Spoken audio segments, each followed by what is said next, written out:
Bismillahirrahmanirrahim. Assalamualaikum warahmatullahi wabarakatuh. Puasa adalah usaha dari pribadi-pribadi yang beriman untuk bisa menempa sebuah sifat yang indah, sebuah akhlak yang bagus, yang tidak sembarang orang memilikinya, yaitu akhlak dan sifat yang bernama bersabar. Harus bisa dibedakan makna dari sabar dan bersabar. Ternyata bersabar itu lebih tinggi daripada sifat yang bernama sabar. Karena tidak sedikit orang yang kelihatan bersabar, tapi sesungguhnya mereka itu adalah orang-orang yang betul-betul menggambarkan kecintaannya kepada Allah Subhanahu wa taala. Ada sebuah kisah menarik. Di dalam kitab Irsyadul Ibad ila Sabilir Rasyad, pada satu kesempatan ada seorang ulama besar, seorang alim, seorang yang senantiasa membersihkan diri dan hatinya dari perbuatan durhaka. Bukan hanya membersihkan diri, tapi hatinya pun ikut dibersihkan. Orang alim ini sedang melaksanakan tawaf mengelilingi Ka'bah. Ketika mereka sedang melaksanakan tawaf, si alim ini memperhatikan seorang wanita yang juga sedang tawaf. Wanita ini wajahnya cantik, selalu terlukis senyum pada bibirnya. Dan si wanita ini subhanallah, tidak ada sedikit pun guratan kesedihan pada wajahnya. Ia melakukan tawaf dengan penuh gembira, dengan penuh kesenangan. Subhanallah, terpancar wajah yang indah ini pasti dari hatinya. Si ulama ini ketika bertawaf memuji si wanita dengan kalimat bahwa wanita tersebut adalah wanita yang hidupnya penuh dengan kesenangan dan pasti wanita ini tidak pernah bersentuhan dengan kesusahan. Subhanallah, ketika si ulama berkata sedemikian, si wanita ini mendengar dan berkata kepada ulama, "Wahai ulama, Anda tadi bicara apa?" Dijawab oleh orang alim ini, "Aku melihat dirimu, wajahmu yang ceria, selain cantik, menampilkan wajah yang mungkin tidak pernah bersentuhan dengan masalah." Apa jawab si wanita ini? "Wahai ulama, aku minta maaf. Pada Idul Adha yang lalu, ketika suamiku menyembelih hewan kurban disaksikan oleh anak-anakku. Saat penyembelihan itu terjadi, anak-anakku memperhatikan. Ketika selesai penyembelihan, anak-anakku bermain. 2 orang anakku bermain, yaitu bermain sembelihan. Anakku yang pertama menyembelih. Anakku yang kedua dengan pisau, maka wafatlah anakku. Anakku yang menyembelih adiknya ini merasa bersalah. Kemudian dia lari ke dalam hutan. Di dalam hutan ada bencana baru. Anakku ini dimakan oleh harimau. Suamiku pergi ke dalam hutan mencari anaknya yang lari. Ternyata suamiku tidak kembali. Kenapa? Dia tersesat di dalam hutan. Dan dia meninggal di dalam hutan. Tinggal aku dengan bayiku serta anakku yang wanita yang telah dipinang orang. Ketika aku sedang menggendong bayiku, aku melepasnya. Aku ada urusan yang aku harus kerjakan dalam rumahku. Tiba-tiba anakku berjalan ke sebuah wajan dengan minyak panas. Maka wafatlah dia. Ketika mendengar musibah yang beruntun terhadap keluargaku terjadi, anakku yang sudah dipinang orang, seorang wanita, dia tidak tahan, dia terjatuh dari rumahnya, dia pun wafat. Wahai orang alim, coba engkau tanya kepadaku, musibah apa yang belum aku alami? Seorang alim yang bertanya kepada wanita cantik ini terdiam 1000 bahasa. Satu kata yang keluar, subhanallah. Betapa wanita ini punya kemampuan menyimpan duka sedemikian dahsyat. Bahwa Allah Subhanahu wa taala berkehendak atas hamba-hambanya. Bahwa tidak ada yang dapat dilakukan ketika menghadapi musibah kecuali bersabar, bersabar, dan bersabar. Ini adalah perhiasan orang beriman. Rasul sendiri. Ketika Rasul ditinggal wafat oleh keluarganya, Rasulullah Sallallahu Alaihi Wasallam juga bersabar, maka Allah hibur dengan Isra dan Mi'raj. Ingat, sabar itu ada 3. Yang pertama adalah bersabar ketika menghadapi musibah. Yang kedua, bersabar di dalam menjalani ketaatan kepada Allah. Yang ketiga adalah bersabar dalam menjaga diri, menghindarkan diri dari perbuatan maksiat. Di antara 3 sabar ini, sabar yang paling tinggi adalah menjaga diri dari perbuatan maksiat. Mudah-mudahan Allah Subhanahu wa taala menjadikan kita pribadi yang bersabar.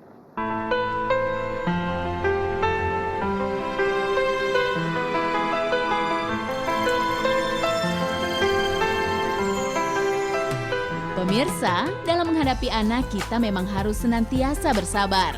Karena anak merupakan perhiasan dan pelengkap kebahagiaan kita di dunia. Allah Subhanahu wa taala berfirman, harta dan anak-anak adalah perhiasan kehidupan dunia, tetapi amal kebajikan yang terus-menerus adalah lebih baik pahalanya di sisi Tuhanmu, serta lebih baik untuk menjadi harapan. Al-Quran Surat Al-Kahfi ayat 46. Lalu bagaimana Islam mengajarkan cara orang tua bersabar menghadapi anak? Hal pertama yang perlu dipahami adalah cara pandang Islam tentang anak. Allah Subhanahu wa taala berfirman, wahai orang-orang yang beriman, janganlah kamu mengkhianati Allah dan Rasul, dan juga janganlah kamu mengkhianati amanat yang dipercayakan kepadamu, sedang kamu mengetahui. Dan ketahuilah bahwa hartamu dan anak-anakmu itu hanyalah sebagai cobaan, dan sesungguhnya di sisi Allah ada pahala yang besar. Al-Quran Surat Al-Anfal ayat 27-28. Anak adalah amanah sekaligus ujian dari Allah Subhanahu wa taala. Ujian yang diberikan Allah kepada orang tua lewat anak sangat beragam. Dan jika ada orang tua yang mengeluh memiliki anak karena banyak uang yang diperlukan untuk membesarkan mereka, maka hendaknya para orang tua mengingatkan diri bahwa sesungguhnya anak merupakan pembawa rezeki kepada keluarganya. Setiap anak telah ditetapkan rezekinya, bahkan sejak dalam kandungan.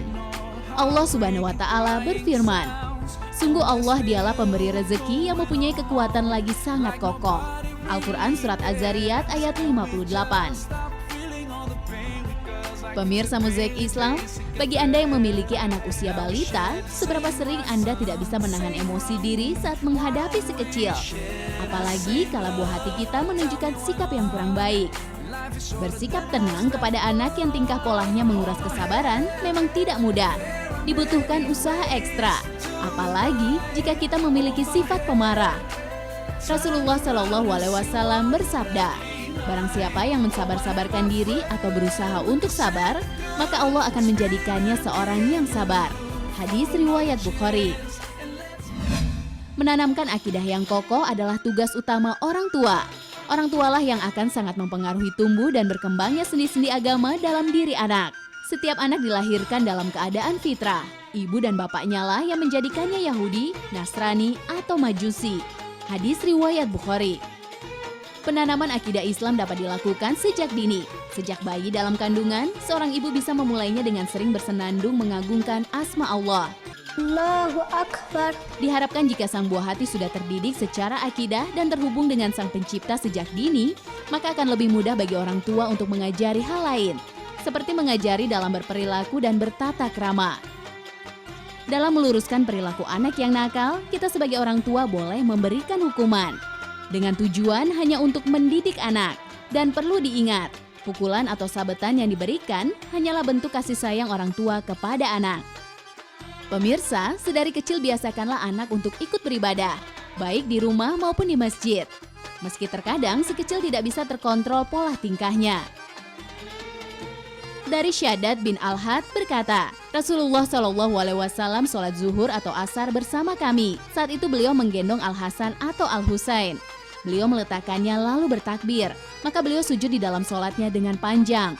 Aku mengangkat kepalaku, aku melihat seorang anak duduk di punggung Rasulullah SAW yang sedang sujud. Lalu aku kembali kepada sujudku. Selesai sholat, orang-orang berkata, Ya Rasulullah, engkau telah sujud dalam sholat ini dengan panjang. Kami mengira telah terjadi sesuatu atau wahyu turun kepadamu. Maka beliau bersabda, semua itu tidak terjadi. Akan tetapi cucuku ini menjadikanku sebagai tunggangannya.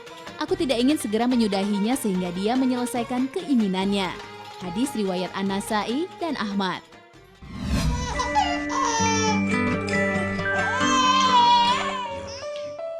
Buah hati yang sedang rewel bukan penghalang bagi kita untuk tidak melakukan ibadah sholat.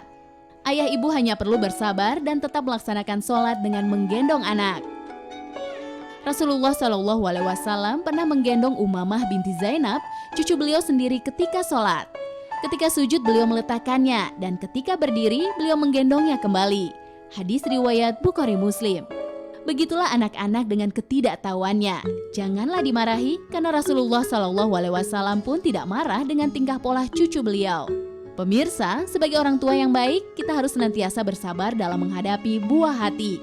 Karena dengan bersabar, maka seseorang akan mendapatkan pahala surga. Dari Anas bin Malik radhiyallahu anhu berkata, bahwa aku mendengar Rasulullah Shallallahu Alaihi Wasallam bersabda, sesungguhnya Allah berfirman, apabila aku menguji hambaku dengan kedua matanya, kemudian dia bersabar, maka aku gantikan surga baginya. Hadis riwayat Bukhari. Dengan kesabaran juga, insya Allah anak-anak kita akan menjadi generasi muslimin yang soleh. Sehingga ketika kita meninggal nanti, maka doa dari anak-anak kita akan dapat meneruskan amalan kita di akhirat. Rasulullah Shallallahu Alaihi Wasallam bersabda, dari Abu Hurairah, apabila mati seseorang insan, maka akan terputuslah segala amalannya kecuali 3 hal, yaitu sedekah jariah, ilmu yang dimanfaatkan darinya, dan doa dari anaknya yang soleh. Hadis riwayat Muslim. Kehidupan dunia adalah kehidupan yang indah sebenarnya. Segala nestapa, derita, kesulitan, atau hal-hal yang menyakiti hati, semua sebenarnya indah buat orang-orang yang beriman. Bagaimana mungkin bisa disebut indah? Ada sebuah kisah menarik. Baginda Nabi besar Muhammad SAW mempunyai seorang putri yang cantik, yaitu Sayyidah Fatimah. Satu saat, Sayyidah Fatimah sedang sibuk dengan kesehariannya sebagai seorang istri. Beliau berbeda dengan orang-orang di zaman sekarang. Ketika beliau hendak menyiapkan makanan untuk keluarganya, beliau menggiling sendiri gandum yang akan dijadikan makanan untuk keluarganya, dan gandum itu digiling di dalam sebuah batu besar yang diputar sedemikian beratnya. Sayyidah Fatimah melakukan hal ini selama bertahun-tahun. Dia lakukan dengan keridhaan kepada Allah.